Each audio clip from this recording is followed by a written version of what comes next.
Assalamualaikum warahmatullahi wabarakatuh. Para mahasiswa, di kesempatan kali ini kita akan belajar tentang cara melakukan uji normalitas sebaran. Di contoh pengujian yang pertama ini kita akan menengok beberapa variabel. Ini adalah skor total dari setiap variabel yang dianya akan diuji dengan uji regresi. Nah, di sini pengujian normalitas sebaran akan dilakukan pada setiap variabel. Bagaimana caranya? Langsung kita lakukan, yaitu pertama kita klik analis. Di analis nanti kita langsung mengarahkan kursor kita pada deskriptif statistik, dan pada deskriptif statistik nanti kita mengklik pada menu explore. Sekali lagi menu atau pilihan explore. Kita klik explore. Nah, kita masukkan semua variabel sebagai dependent list, faktor list kita abaikan. Karena ini nanti kalau untuk bentuk variabel bebas yang dimana ini adalah kelompok untuk faktor list. Karena semua variabel bebas di sini, kecuali nomor responden, maaf, semua variabel yang ada di sini ini adalah variabel yang tidak ada faktornya atau tidak ada kelompok pemisahnya. Nah, untuk menguji normalitas pada menu explore statistik ini kita abaikan saja.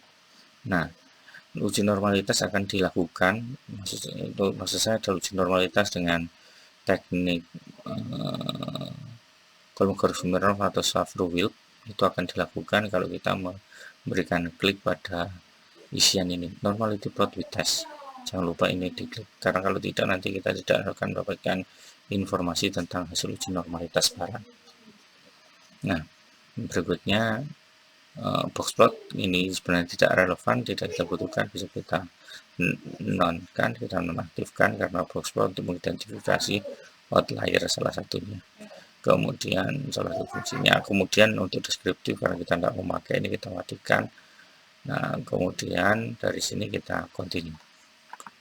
Yang berikutnya untuk menu option kita abaikan saja, termasuk juga untuk menu bootstrap tadi juga kita abaikan.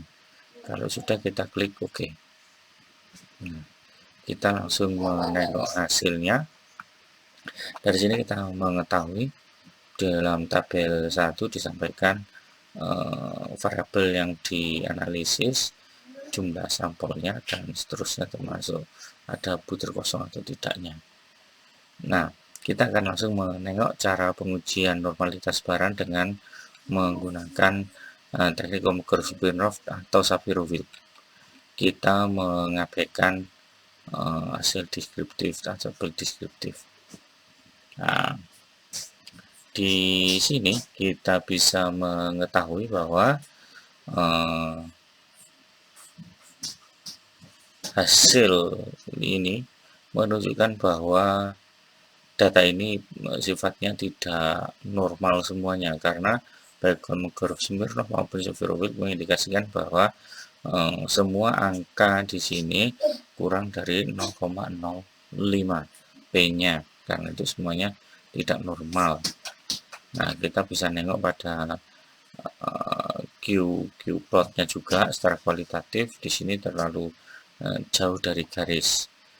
Jadi ini juga ada dua titik yang harusnya terlalu berbeda. Ini lebih cenderung dekat untuk kinerja pendekatan. Sementara untuk pengindaran juga ada yang terlalu muncul. Ini juga agak jauh ini. Ini ada dua puncak. Karena itu dia cenderungnya tidak normal. Nah, permasalahannya adalah apakah ini cukup informasinya? Nah, kita bisa ketika kita mengetahui bahwa normalitas di sini hasil uji Kolmogorov-Smirnovnya itu tidak cukup, maksudnya tidak normal, kita juga bisa mencari alternatif untuk melihat pengujian normalitas sebaran dengan menggunakan rasio antara skewness dengan standar errornya. Baik di variabel penguasaan pendekatan, dan seterusnya. Kita bisa menengok satu-satu. Misalnya kita ambil, kita bisa menggunakan hitungan ini. Jadi kita bisa menggunakan perhitungan memanfaatkan Excel untuk membantu perhitungan kita. Misalnya kita mencoba mengambil dua angka ini, minus 650 minus titik 650, maaf ada yang kelewatan, sama dengan ini dibagi dengan tadi angka yang dihasilkan 237 errornya, minus 237. Kita enter. Nah, di sini ternyata kita bisa mendapati bahwa angkanya sangat tinggi sekali, yaitu minus 2,74. Jadi data di sini memang sangat tidak normal. Karena kenapa? Karena angka ini melebihi lebih dari 2,56, sehingga memang data ini tidak normal. Hasil pengujian kuantitatif Kolmogorov-Smirnov maupun Shapiro-Wilk ini hasilnya tidak normal. Hasil pengujian dengan rasio skewness dan kurtosis ini juga tidak normal. Nah, apakah kemudian kita harus berhenti?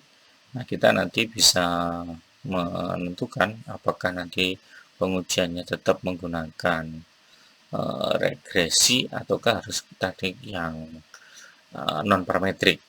Nah, idealnya dalam kondisi seperti ini kita langsung mengambil keputusan untuk menggunakan teknik statistik analisis data non parametrik. Tetapi kita juga perlu mempertimbangkan N di sini juga cukup besar, yaitu 104 kan. Itu ini bisa digunakan untuk mempertimbangkan bahwa kecenderungan parametrik lebih bisa, tapi untuk keputusan ini kita bisa melakukan analisis sensitivitas.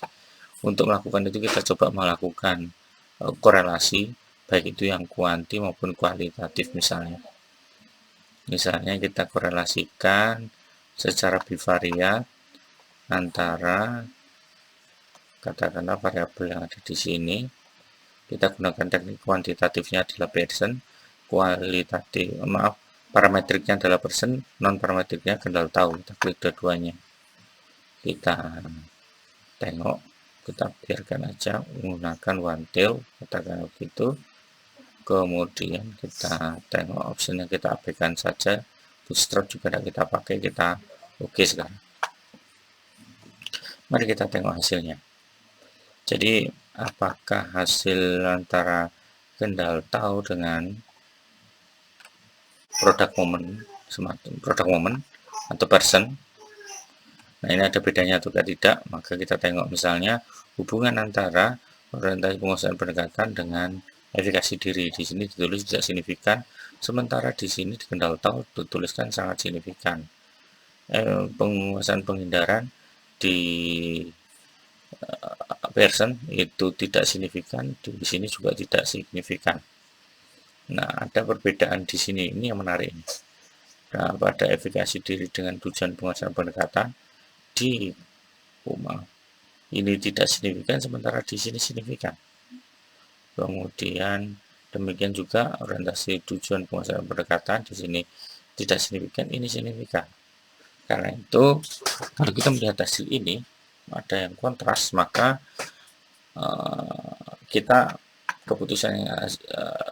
hasil keputusan dari analisis sensitivitas, maka idealnya kita menggunakan statistik non parametrik untuk menguji korelasi ini. Kalau ingin menggunakan non parametrik, kita masih memerlukan data yang lebih besar lagi, karena memang data yang berjumlah 104 orang ini ternyata memang sifatnya tidak normal. Jadi kalau memang mau mengarah pada statistik, misalnya mempertahankan untuk analisis regresi, maka kita tetap perlu untuk menambah data, sehingga nanti penambahan jumlah data yang membuat data ini bersifat normal. Tetapi kalau kita menggunakan non parametrik, maka data ini sudah relatif bisa digunakan. Nah, itu keputusan yang atau pemikiran yang memang perlu untuk kita pertimbangkan dalam baca hasil uji normalitas barang.